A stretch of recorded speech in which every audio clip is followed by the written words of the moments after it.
오늘 함께 나눌 말씀은 마가복음 10장 32절에서 34절까지의 말씀입니다.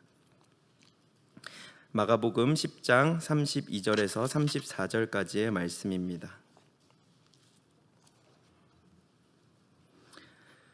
신약성경 마가복음 10장 32절에서 34절까지의 말씀 우리 한 목소리로 함께 읽도록 하겠습니다. 예루살렘으로 올라가는 길에 예수께서 그들 앞에 서서 가시는데 그들이 놀라고 따르는 자들은 두려워하더라. 이에 다시 12 제자를 데리시고 자기가 당할 일을 말씀하여 이르시되 보라, 우리가 예루살렘에 올라가노니 인자가 대제사장들과 서기관들에게 넘겨짐에 그들이 죽이기로 결의하고 이방인들에게 넘겨주겠고 그들은 능욕하며 침뱉으며 채찍질하고 죽일 것이나 그는 3일 만에 살아나리라 하시니라. 아멘. 오늘 용기 있는 죽음으로 말씀 함께 나누겠습니다. 사랑하는 성도 여러분, 평안하십니까? 예배로 나오신 여러분을 환영하고 축복하며 오늘도 주님과 동행하며 주님께 예배하는 모든 성도님들께 하늘의 평강이 있기를 기도합니다. 우리는 모두 하루씩 죽어가고 있습니다. 이 말은 보통 병으로 인해서 시한부 선고를 받은 사람들이 가장 잘 그 의미를 느낀다고 합니다. 왜냐하면 3개월이면 3개월, 6개월이면 6개월, 1년이면 1년 이러한 죽음의 날을 계수할 수 있기 때문입니다. 하지만 이것은 비단 시한부 인생의 사람들에게만 해당되는 것은 아닙니다. 라틴어의 격언 메멘토 모리라는 말은 너는 반드시 죽을 것을 기억하라 라는 말입니다. 이것은 우리 모두가 영원한 존재가 아니며 언젠가는 죽을 인생임을 기억하라 라는 뜻입니다. 또 성경도 우리에게 사람이 한 번 죽는 것은 정해진 것이다 라고 말합니다. 그때가 언제인지는 모르지만 우리는 반드시 죽을 존재라는 의미에서 우리는 오늘 모두 하루씩 죽어가고 있습니다. 그렇다면 이렇게 죽는 인생 가운데 가장 중요한 것 중 하나는 어떻게 사느냐라는 문제와 함께 어떻게 죽느냐라는 것입니다. 선교사 훈련을 제가 받으면서 본부에서 섬기고 계신 선교사님들이 하신 말씀이 있습니다. 선교지에서 절대 교통사고 나지 마라, 교통사고 나서 죽지 마라 라고 권고를 하십니다. 물론 교통사고가 개인의 마음대로 다 조절할 수 있는 부분은 아니지만 교통사고로 인해서 선교사가 죽는다는 것은 별로 좋지 않은 결말이라는 것입니다. 어떻게 죽느냐는 문제는 사람에게 매우 커다란 여운을 남기기도 합니다. 제가 잠깐 간단한 퀴즈를 하나 내보겠습니다. 온라인으로 혹 아시는 분은 실시간 댓글로 달아주셔도 좋겠습니다. 한 여학생이 있었습니다. 그녀는 1902년 12월 16일생 충청남도 천안에서 태어났으며 그녀는 16세에 3.1운동에 천안에서 태어났으며 선교사님의 도움으로 이화학당에서 공부를 했습니다. 그녀는 고등학교 1학년 17세의 나이로 죽었습니다. 그녀는 16세에 3.1운동에 적극적으로 참여했으며 이로 인해 일제의 재판을 받게 되었고 재판장에게 의자를 던졌습니다. 그녀는 법정 모독을 이유로 징역 5년을 선고받았고 다음해 9월 감옥에서 옥사했습니다. 그녀는 3.1운동을 하기 전날 밤 이렇게 기도합니다. 오 하나님, 이제 시간이 임박했습니다. 원수 외를 물리쳐 주시고 이 땅에 자유와 독립을 주소서. 내일 거사할 각 대표들에게 더욱 용기와 힘을 주시고 이 민족의 행복한 땅이 되게 하소서. 주여, 이 소녀에게 용기와 힘을 주옵소서. 예수님 이름으로 기도합니다. 아멘. 우리가 알다시피 그녀는 바로 우리가 존경하는 유관순 열사입니다. 최근에 진이가 유관순이라는 책을 어린이집에서 빌려와서 제가 읽어주었습니다. 제가 지금까지 살아온 인생의 절반을 살고 돌아가신 유관순 열사의 생애를 어린이 책으로 살펴보면서 그녀의 죽음은 제게 진한 여운과 많은 생각할 점들을 주었습니다. 한국갤럽이 2019년에 조사한 한국인이 가장 존경하는 인물 7위에 유관순 열사가 올라 있는 것을 보면 그녀의 삶은 짧았지만 저뿐만 아니라 우리 모두에게 큰 울림을 전해주었습니다. 사랑하는 성도 여러분, 모든 사람이 죽어가고 있고 지금 이 순간에도 코로나로 인한 죽음에 두려워하고 숨죽이고 있는 시대입니다. 그렇다면 어떠한 죽음이 조금 더 나은 죽음일까요? 저는 그것이 목적이 있는 죽음이라고 생각합니다.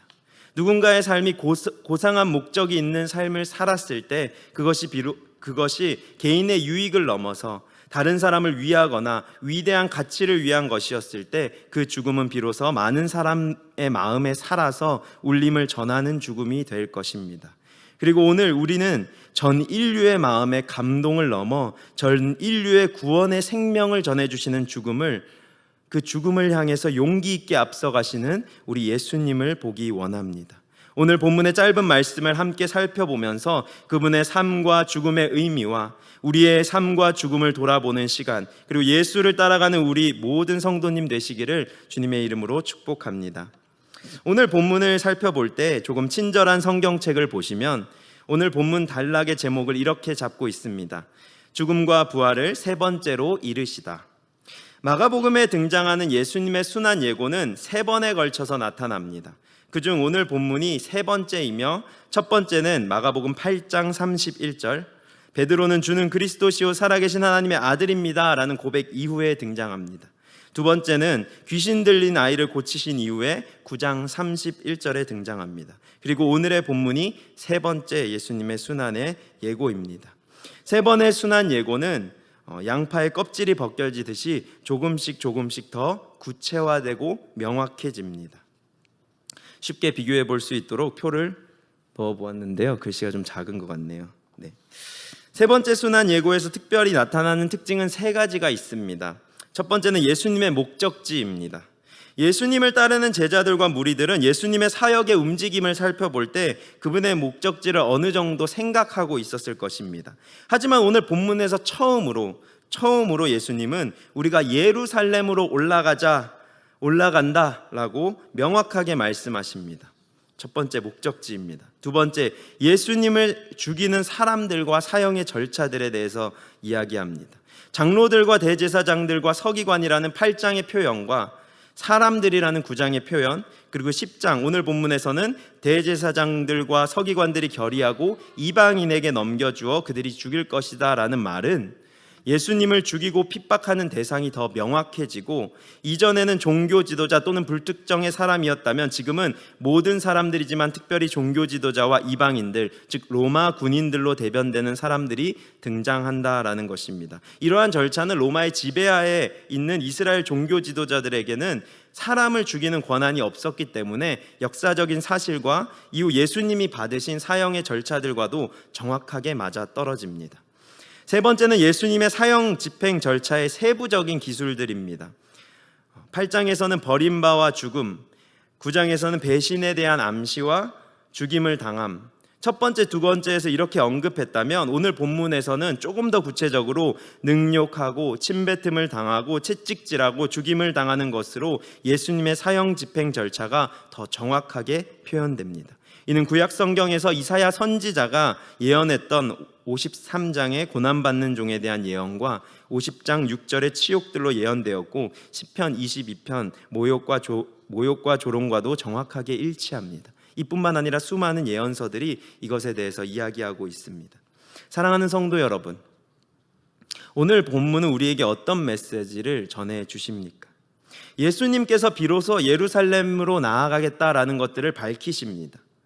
지금까지 예수님은 가이사랴 빌립보라는 곳, 그리고 갈릴리, 그리고 가버나움, 그리고 유대 지경의 건너편으로 가셨습니다. 이런 마가복음 8장부터 10장까지의 장소의 기록은 이스라엘 북쪽, 지금 우리가 지도를 좀 살펴보시면요, 이스라엘 북쪽에서부터 아래로 내려오는 예루살렘을 향해 나아가는 여정임을 분명하게 알려줍니다. 예로부터 예루살렘은 하나님의 백성의 중심지였습니다.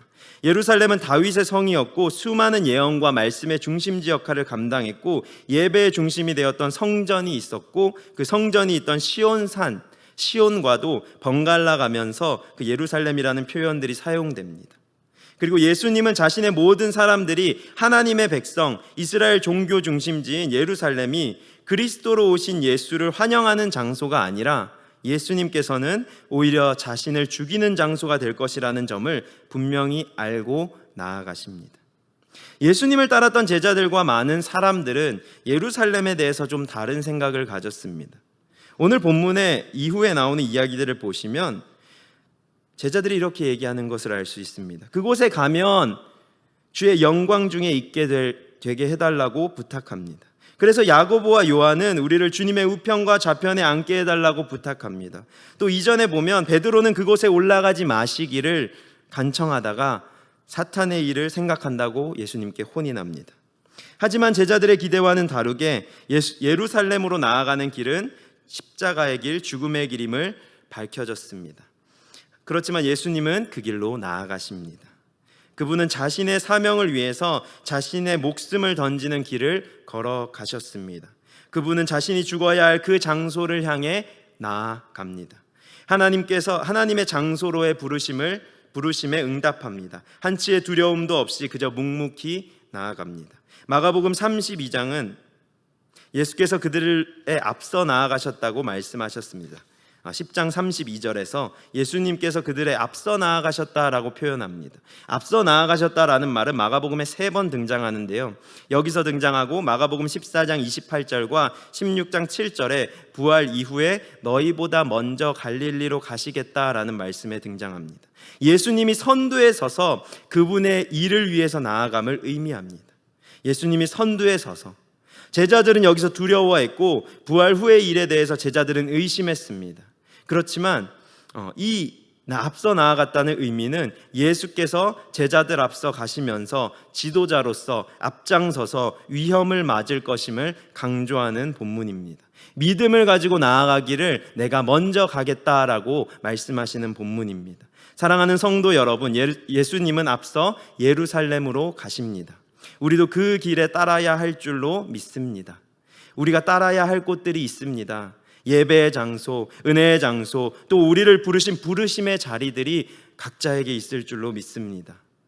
때로는 그곳에 가는 것이 죽음을 앞두고 고난을 앞두고 고생을 앞두고 있는 것이 명백하게 우리에게 주어졌을 때도 있습니다. 그렇다고 포기할 수 있습니까? 아니요. 우리는 계속해서 그 길을 가야 합니다. 그것이 바로 우리의 주인이신 예수님께서 우리에게 따라오라 말씀하시며 앞서가신 길인 줄 믿습니다. 우리가 가야 할 하나님의 장소는 어디입니까? 두 번째로, 예수님은 많은 사람들에 의해서 죽임당하실 것에 대해서 말씀하십니다. 종교자들에 대해서 언급하시고 사람들의 손에 넘겨질 것을 말씀하십니다. 또 종교 지도자로부터 이방인들까지 그 범위는 확대되고 구체화되기도 합니다. 예수님을 죽인 사람들은 어떤 사람들입니까? 역사적으로 볼 때 기독교가 공인이 되고 로마의 국교로 되었을 때 유대인들은 예수님을 죽인 민족이다라며 핍박받아 왔습니다. 수많은 대량 학살들이 자행되었습니다. 그렇다면 예수님을 죽인 것은 유대인의 잘못입니까? 성경은 예수님의 재판장에서 손을 씻은, 죄가 없다라고 말하며 손을 씻은 본디오 빌라도에 대해서 무죄하다고 평가합니까? 아닙니다. 예수님을 죽인 죄인은 누구입니까? 바로 우리입니다. 세 번째 순환 예고에 등장하는 유대인과 이방인들, 그리고 종교 지도자들과 정치자들 모두가 예수님의 죽음에 관여해 있으며 예수님의 죽음은 분명히 모든 부류의 사람들을 포함하는 많은 사람들을 위한 것이었습니다. 오늘 이 말씀을 읽는 우리 모두는 예수님의 죽음에 관련되었던 어떤 부류의 사람들과 연관되어집니다. 같아집니다. 누구든지 거기 너 있었는가? 라는 질문에 네 라고 하면서 그리스도를 죽인 대상이자 그리스도의 죽음의 대상이 많은 사람들 중에 하나가 될 것입니다. 오늘 본문의 중요성은 우리 모두에게 괴로우면서도 기쁜 소식을 들으라고 촉구하는 것입니다. 너는 예수의 죽음에 참여했으며 예수는 너를 위해 죽었다. 모든 사람들은 바로 우리 죄인들을 의미합니다. 우리의 죄인됨은 예수님을 죽였고 예수님은 우리를 위해 죽으셨습니다. 그분의 죽음은 그 어떤 사람도 빠짐없는 인류의 죄를 위한 것이었고 나를 위한 죽음이었습니다. 우리는 예수의 죽음에 참여했으며 예수는 우리를 위해 죽으셨습니다. 예수님은 그 걸음을 누구보다 담대히 걸어가십니다. 나를 위한 죽음, 우리를 위한 죽음, 모든 인간을 위한 죽음의 길을 담대히 용기 있게 걸어가십니다. 그리고 우리에게 이제는 그 뒤를 따라오라고 말씀하고 계십니다. 우리가 예수 그리스도의 죽음을 항상 기억할 수밖에 없는 것은 우리가 그분의 십자가의 은혜로 말미암아 구원을 얻었기 때문입니다. 우리의 노력이 아니라, 우리의 힘이 아니라, 우리의 재물과 우리가 얼마나 봉사했는가가 아니라 그분의 은혜로 우리가 구원을 받은 것입니다. 예수님께서 죽음을 향해 걸어가시는 그분의 뒷모습을 바라보시면서 우리는 따라가고 있습니다. 죽음을 향해 나아가는 것이 쉬운 것은 아닙니다. 나에게 부당한 대우를 하는 사람들에게, 또 내가 이해할 수 없는 상황들 가운데서 불쑥불쑥 튀어나오는 내 자아의 외침 속에서 때로는 나의 성질을 살살 긁는 가까운 가족들이나 자녀들이나 동료들이나 주위 사람들 가운데서 나의 삶은 나의 것이다 라고 외치게 됩니다. 내 성질을 내고 내 기준에 맞춰 살아라 라고 얘기하며 내 생각에 충족되는 길을 내놓으라 라고 주장합니다. 때로는 죽으러 가는 예루살렘이 아니라 내가 살기 위해서 예수님이 가신 길에서 어디로든 도망가 버리든지 그 길에 멈춰 주저앉아 버립니다. 그래서 의심하고 의심하며 되묻고 또 되물으며 하나님께 잠깐만요 주님이라고 외칠 때가 많이 있습니다. 사랑하는 성도 여러분, 그것이 바로 우리의 모습입니다. 예수를 부정하는 모습, 예수가 가신 길에서 두려워하며 놀라는 모습, 내가 주님의 순환을 3번이나 듣더라도 이해하고 싶은 대로 이해하는 모습, 오늘 제자들과 같은 모습입니다. 사랑하는 성도 여러분, 우리는 십자가의 길을 걷는 사람들입니다. 그것은 주님이 말씀하신 능욕과 침뱉음, 채찍질과 죽음의 길입니다. 이것을 기억합시다. 그렇게 우리의 자아를 죽이고 주님의 뜻에 순종하는 삶이 우리가 가야 할 길입니다. 우리의 삶의 황금길 아닙니다. 황금길은 고난의 길 이후에 우리에게 주어지는 것입니다. 이 마지막 순환 예고를 통해서 우리는 예수님의 십자가를 향한 길이 더 명확하고 분명해졌음을 볼 수 있습니다. 그것은 고난과 죽음을 향한 십자가의 길입니다. 이 모든 것을 말씀하신 예수님은 그들을 앞서서 그들 앞에서 그 길을 가십니다. 그리고 우리에게 그 길로 따라오라라고 초청하십니다.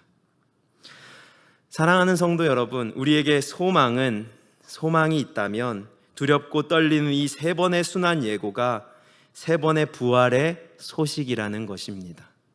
순환의 예고는 반드시 3일 만에 살아날 것을 동반합니다. 부활이 있습니다. 아멘이십니까? 부활이 있습니다. 우리 함께 이 시간 좀 선포했으면 좋겠습니다. 손을 잠깐 드시고 우리 함께 선포합시다. 3일 만에 살아나리라. 3일 만에 살아나리라. 3일 만에 살아나리라. 아멘. 이것이 바로 하나님이 일하시는 방법입니다. 항상 순환의 예고는 부활의 예고와 같이 있었습니다. 우리가 이것을 순환의 예고라고 본다면 우리의 삶은 좀 슬플지 모르겠습니다. 하지만 이것을 부활의 소식이라고 본다면 우리는 반복되는 주님의 순환의 예고 가운데 반복되는 부활의 기쁜 소식이 함께 있음을 알 수 있습니다. 십자가에서 끝나는 것이 아니라 그 뒤에 3일 만에 살아나리라라는 주님의 약속, 그 말씀이 우리 가운데 있다라는 것입니다. 우리의 길은 죽음의 길에서 결코 끝나지 않습니다. 그 죽음은 부활이 있는 죽음이기 때문입니다. 우리가 우리의 자아를 부인하는 것, 우리의 성질을 죽이는 것, 우리가 가야 할 길을 갈므로 고생하는 것, 우리가 나아가는 데 있어서 완전히 망하고 두려움과 공포에 휩싸이지만 그저 예수님의 뒷모습을 보면서 따라가는 그것은, 그 죽음의 길은 소살장으로 끌려가는 인생, 망해버린 인생이 아니라는 것입니다. 마트에서 장난감을 사고 계산대에서 과감하게 장난감을 잠시 포기하고 계산대에 두는 진이 찬이를 보면서 이 진리를 다시금 생각해 봅니다. 다시 얻을 것을 알기에 놓을 수 있다.